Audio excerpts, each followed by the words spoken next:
For the past 6 months, Heather Packer and her team of hairdressers have been going to New York's Rikers Island prison to teach cosmetology skills to female inmates. Rikers, as you may know, is notorious for allegations of corruption and human rights abuses. A recent Justice Department study found 50 of the 800 female inmates are sexually abused by staff. Heather is hoping that her program will help give these women a sense of community while they are in prison. And she's joining us from New York City this morning. Good to talk to you, Heather. Hi, Anne-Marie. Thanks for having me. Well, what happened when you decided to approach Rikers with your idea of teaching female inmates cosmetology skills? Were they receptive? Yes, immediately they were receptive, and I learned right away that it was going to be the first cosmetology program that Rikers Island has ever had for women.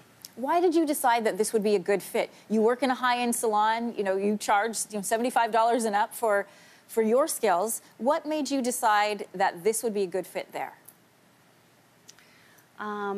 About 4 years ago, when I started Fearless Beauty in India, I realized that hair cutting, hairstyling, and hair coloring was something that women need and women do around the world. And I also realized that it's something that any woman from any background also can do, and it can be accessible to her.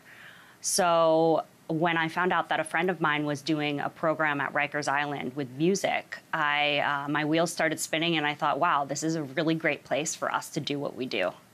I'm fascinated to know what it was like for you taking that as an idea and actually walking it out. This program ran from January until June. When you walked into the jail on the first day, did you have any preconceived notions of what these women would be like, and how did it change?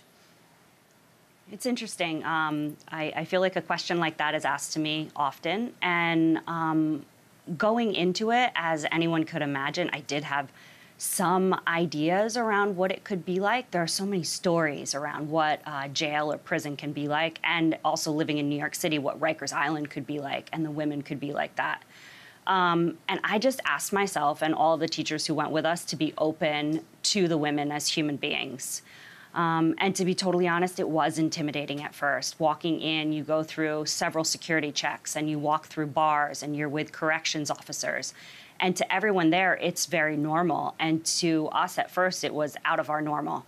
And once we got into the classroom and the women slowly started to feel comfortable with us, I realized it was like any other classroom that I've taught in, and I've taught around the States and around the world. And the women are just women, like all of us, and they're really happy to connect in that way through hair. What are some of the biggest changes that you've noticed, or stories that they've shared with you in this last 6 months? It was so wonderful to see the changes. We always start our classes in a circle, and we ask every student and every teacher to speak to a specific question. And when we first started, the women were uncomfortable with that. I don't know that anyone had ever given them the space to use their voice in that way. And a lot of times women would say, you know what, I'm a little too shy, I'm not gonna speak today.